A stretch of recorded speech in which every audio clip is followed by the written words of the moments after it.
Hello दोस्तों, स्वागत है। कैसे हो आप सभी? आई होप अच्छे होंगे और अच्छे से तैयारी कर रहे होंगे।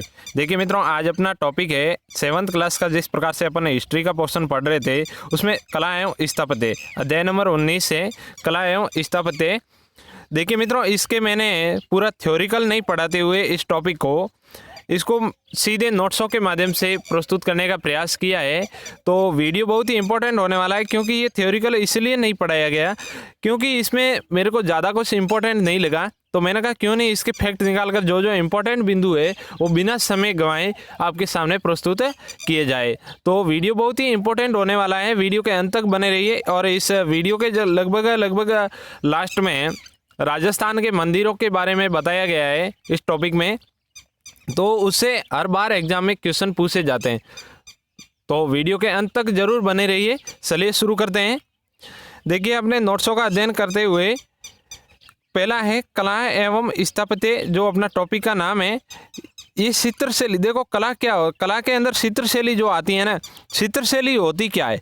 चित्रशैली वह होती है चित्र बनाने का जो तरीका होता है ना, उसी को ही चित्रशैली कहा जाता है। मध्य युगीन चित्रकला के दो प्रधान केंद्र रहे। मध्य युग में चित्रकला के दो प्रमुख केंद्र रहे हैं भारत में। देखिए, पश्चिमी भारत का जो केंद्र थे वो थे राजस्थान एवं गुजरात। भारत के पश्चिमी केंद्र थे कला एवं स्थापत्य के, वो थे गुजरात एवं राजस्थान। और उत्तरी पूर्व भारत में केंद्र था, वो थे बंगाल और बिहार। जो पूर्व के हिस्से में थे वो बंगाल और बिहार थे।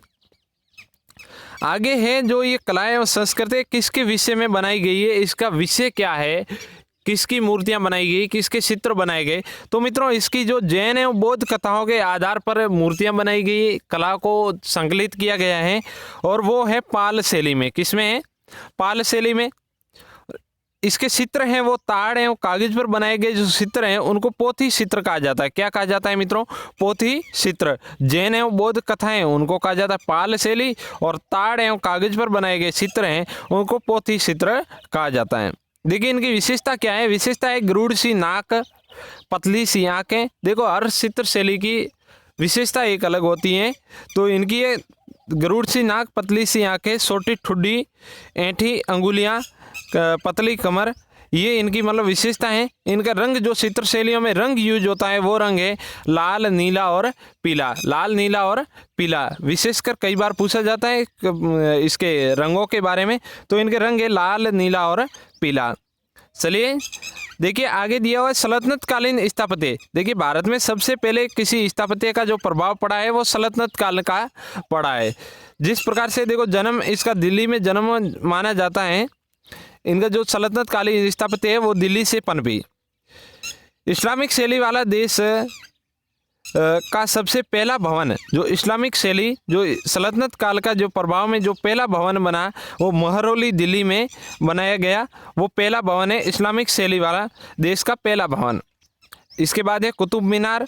इस्लाम मस्जिद के जो पास में है कुतुब मीनार।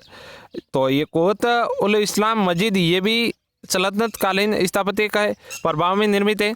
देखिए मित्रों, वीडियो बहुत ही इंपॉर्टेंट है, कई बार इनसे क्वेश्चन पूछे जाते हैं, तो अंत तक जरूर बने रहिए। देखिए, मुगल कालीन स्थापत्य। सल्तनत के बाद में मुगलों का आधिपत्य हो जाता है भारत पर। तो मुगल कालीन जो स्थापत्य है उनका क्या प्रभाव पड़ा, उनके कौन कौन से जो स्मारक है, भवन है, या फिर कला के केंद्र कौन कौन से हैं। देखिए, दिल्ली में जो हुमायूं का मकबरा है, पहला मुगल कालीन स्थापत्य का उदाहरण है हुमायूं का मकबरा, नई दिल्ली में।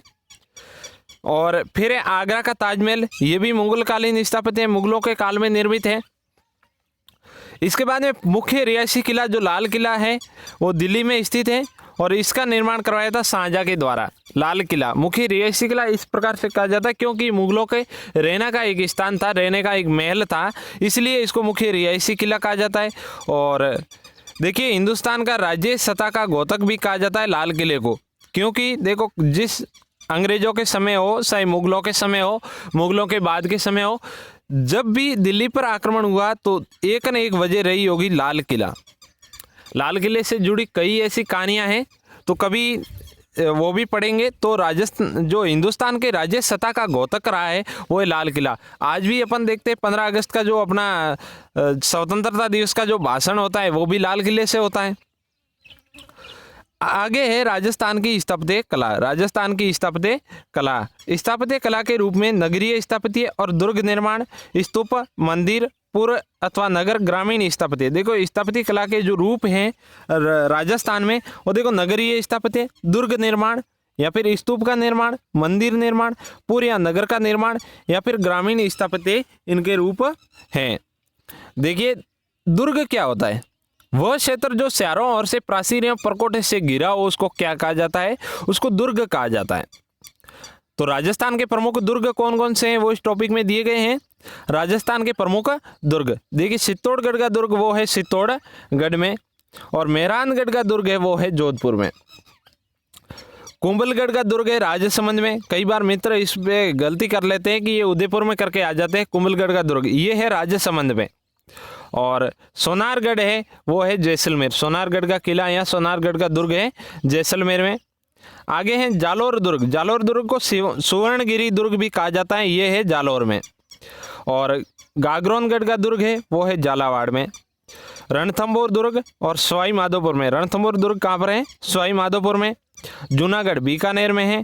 और तारागढ़ दुर्ग है वो बूंदी में। एक मित्रों तारागढ़ दुर्ग और है, उसको टोटगढ़ या टोटगढ़ दुर्ग भी कहा जाता है, वो है अजमेर में। ये तारागढ़ दुर्ग है, ये है बूंदी में। देखिए तारागढ़ पूछा जाए, दो ऑप्शन आ जाए बूंदी और अजमेर, तो उसमें बूंदी सही होगा, तारागढ़ दुर्ग बूंदी। और अगला है आमेर दुर्ग, वो है जयपुर में। तो कुछ इंपॉर्टेंट दुर्ग थे। और आगे है दुर्ग के प्राय। जो गढ़ या किला किसे कहा जाता है, गढ़ एवं किला दुर्ग का ही दूसरा नाम है, गढ़ एवं किला। तो दुर्ग, गढ़ और किले में कंफ्यूज नहीं होना है, ये इसके ही दूसरे नाम है। तारागढ़ दुर्ग अरावली के उत्तर भाग में आड़ा शासकों द्वारा निर्मित, ये बूंदी में स्थित है। अभी मैंने बताया था तारागढ़ दुर्ग, इसका निर्माण हुआ था 1354 ईस्वी में। राव सिंह द्वारा इसका निर्माण करवाया गया था 1354 में। बहुत ही इंपॉर्टेंट है।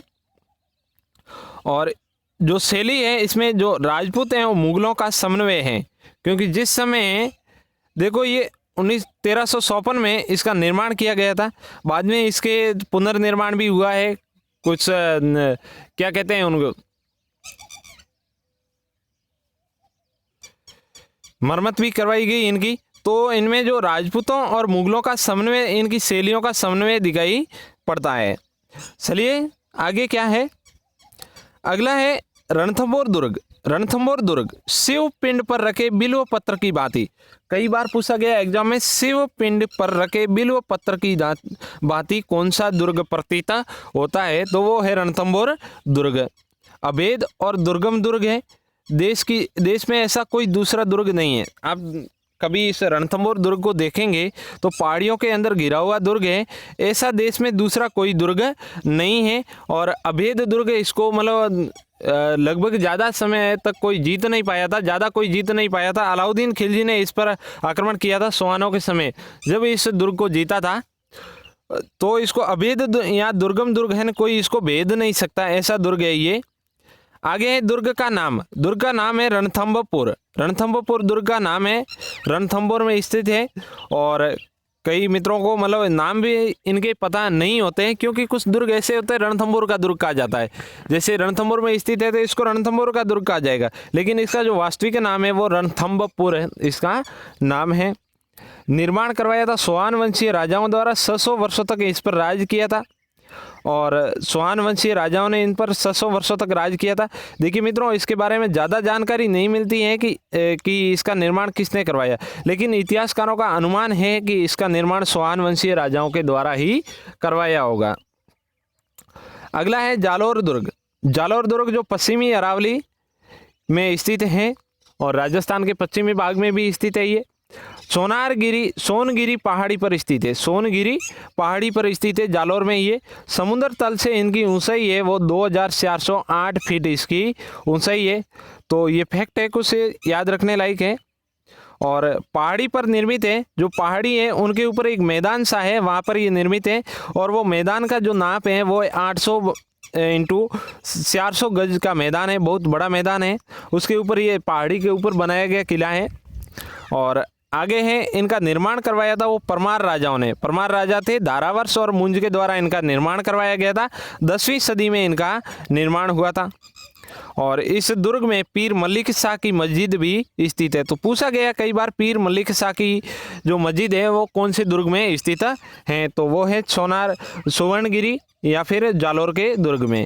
13वीं सदी तक परमारों का राज्य रहा ये इस पर।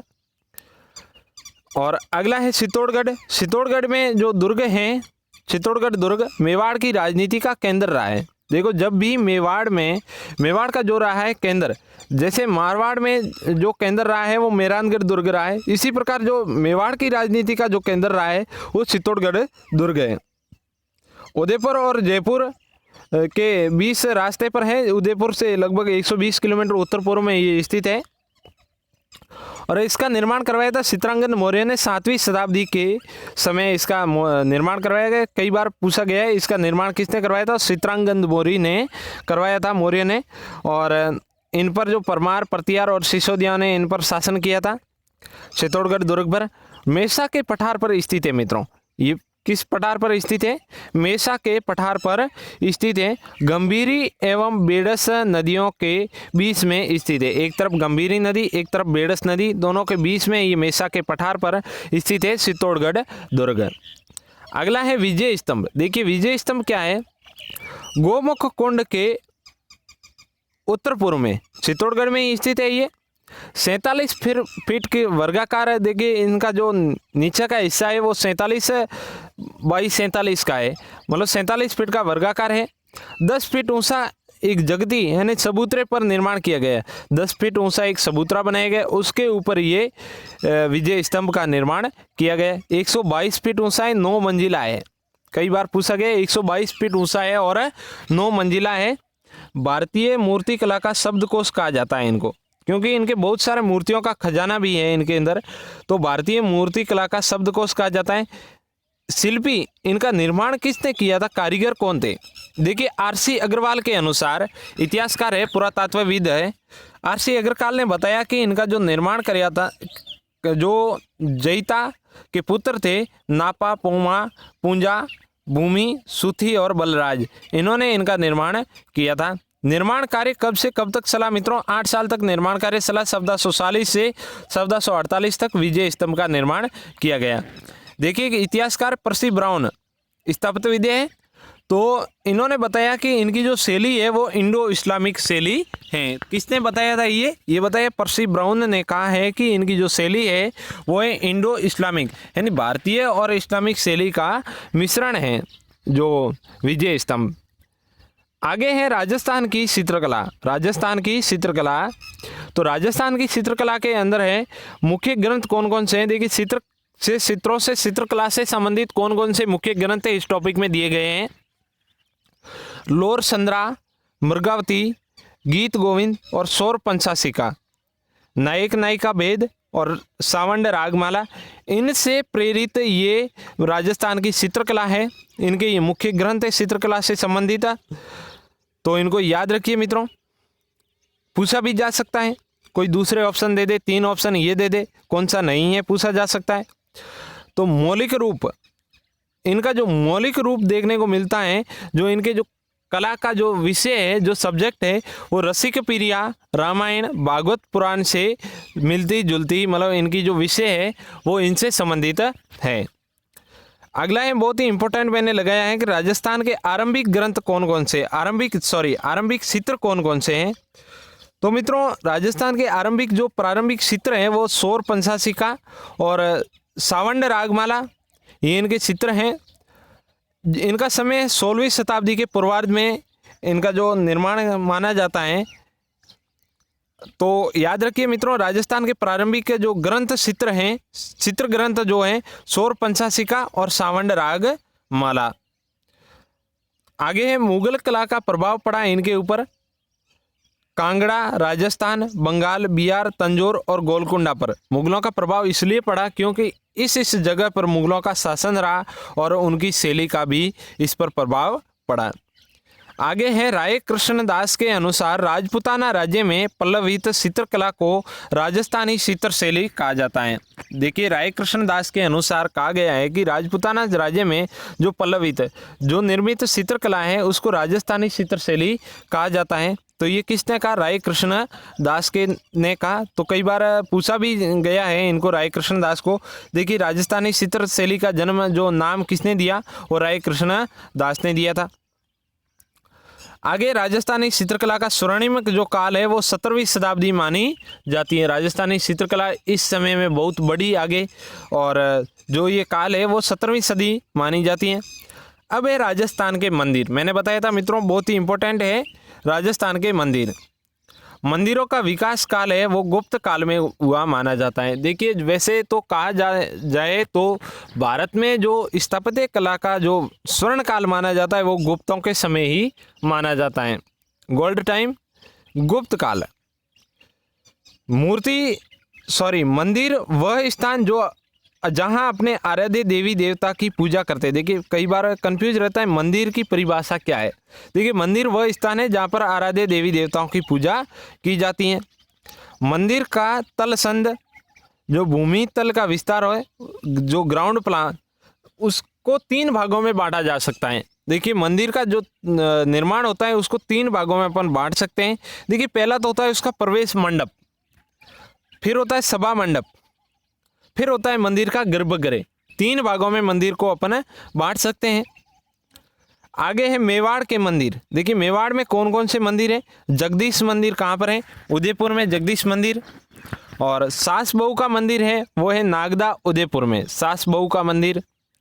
अंबिका मंदिर यह है जगत उदयपुर में अंबिका मंदिर। तो याद रखिए अंबिका मंदिर, जैसे माँ अंबा है वो जग की रक्षा करने वाली है, तो जगत से अंबिका से जगत मंदिर उदयपुर। और श्रीनाथ जी का मंदिर है वो राजसमंद में है, और एक लिंग जी का मंदिर है वो है उदयपुर में, और ऋषभ देव जी का मंदिर भी कहाँ पर है? उदयपुर में। आगे है मारवाड़ क्षेत्र में जो मंदिर है। देखिए देलवाड़ा का जैन मंदिर कहाँ पर है? आबू पर्वत सिरोही में देलवाड़ा के जैन मंदिर हैं। रणकपुर के जैन मंदिर पाली में है।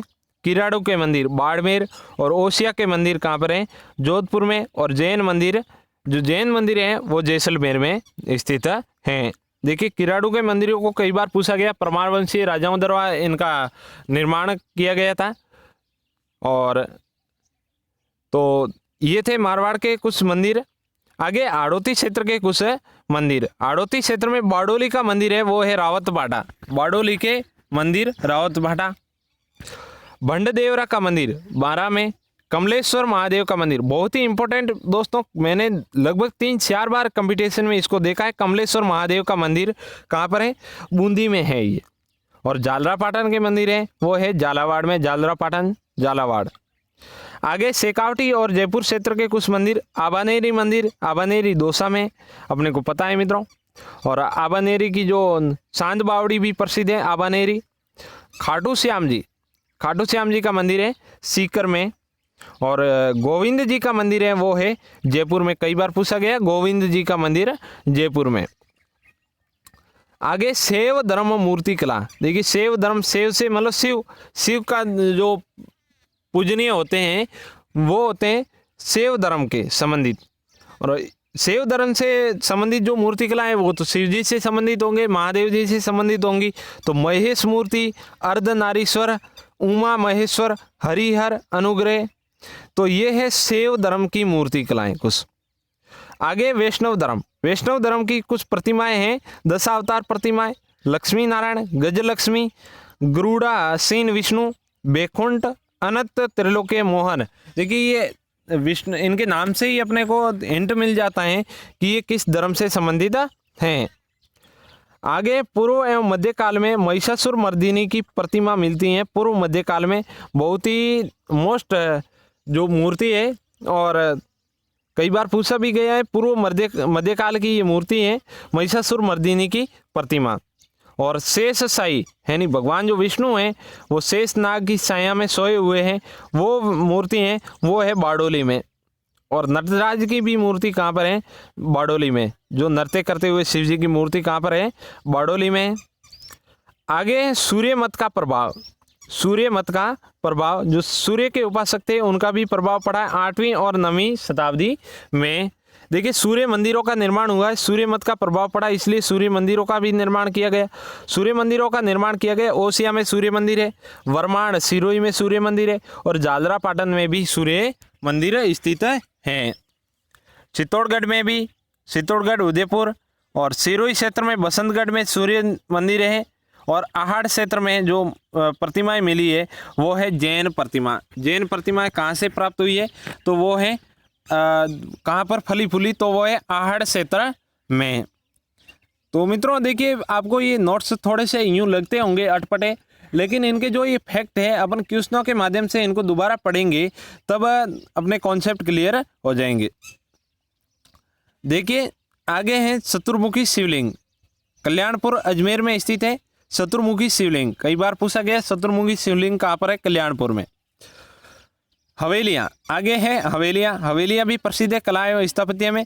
देखिए रामगढ़, नवलगढ़ एवं मुकुंदगढ़ ये हैं शेखावटी की हवेलियाँ। शेखावटी की हवेलियाँ बहुत ज़्यादा प्रसिद्ध है, राजस्थान में लगभग हवेलियाँ अपने को जैसलमेर और शेखावटी क्षेत्र में ही मिलेगी।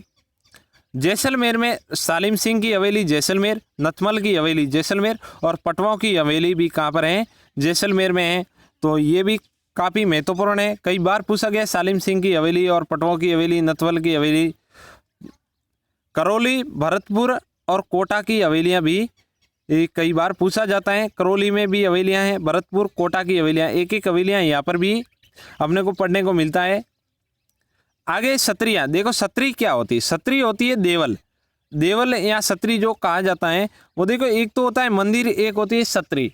देखो मंदिर तो जो होता है देवता का होता है और सत्री जो होती है वो मतलब मरणों उपरांत जिसके कब्र पर अपन कह सकते हैं जहाँ पर उनका निर्माण अस्थियों के ऊपर निर्माण किया जाता है उसको देवल या सत्री कहा जाता है। मरणों उपरांत इसका निर्माण किया जाता है।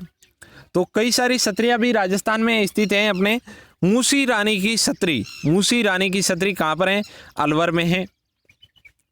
और गोपाल सिंह की सत्री कहाँ पर है, गोपाल सिंह की सत्री है करौली में। कहाँ पर है मित्रों, करौली में। और 84 खंभों की सत्री है वो है बूंदी में। 84 खंभों की सत्री है वो कहाँ पर है, बूंदी में है। और जिस प्रकार से अपन पढ़ते हैं महाराणा प्रताप की सत्री तो वो है 8 खंभों की सत्री। तो है आगे सेठों की सत्री, सेठों की सत्री वो है रामगढ़, रामगढ़ में है सेठों की सत्री। और ईश्वरी सिंह की सत्री है वो है गेटौर में, ईश्वरी सिंह की सत्री गेटौर में। और जसवंत थड़ा जिस प्रकार से अपन जोधपुर में पढ़ते हैं जसवंत थड़ा वो भी एक प्रकार का सत्री या देवल ही है, जसवंत सिंह थड़ा जोधपुर। और आयड़ की कुछ सत्रियाँ हैं वो उदयपुर में, आयड़ में जिस प्रकार से अपने को पता है कि जो मेवाड़ के राजवंश के जो शासक हुआ करते थे और उनके जो राजवंश से संबंधित जो भी हुआ करते थे उनकी जो सत्री या उनके जो शमशान होते थे वो आयड़ में होते थे, आहड़ में। कहाँ पर है तो आहड़ की सत्रियाँ भी प्रसिद्ध है उदयपुर में। बड़ा बाग की सत्रियाँ कई बार पूछा गया, बड़ा बाग की सत्रियाँ कहाँ पर है तो बड़ा बाग की सत्रियाँ हैं मित्रों जैसलमेर में, ठीक है ना। आगे है शेखावटी की सत्रियाँ। देखिए शेखावटी की सत्रियों के अंतर्गत है देवी सिंह, हरदयाल सिंह, लक्ष्मण सिंह और माधो सिंह, कल्याण सिंह की जो ये सत्रियाँ। सीकर के अंदर देवी सिंह की सत्री, हरदयाल सिंह की सत्री और लक्ष्मण सिंह, माधो सिंह, कल्याण सिंह की सत्रियाँ प्रसिद्ध हैं शेखावटी में। शेखावटी धनाढ़ सेठों की नगरी कहा जाता है। शेखावटी धनाढ़ सेठों की नगरी है जो वो है रामगढ़, रामगढ़ कई बार पूछा गया। शेखावटी धनाढ़ सेठों की नगरी किसे कहा जाता है तो वो है रामगढ़, रामगढ़ जैसा कि अपने को पता है सीकर में स्थित है। तो रामगढ़ जो शेखावटी धनाढ़ सेठों की नगरी कहा जाता है।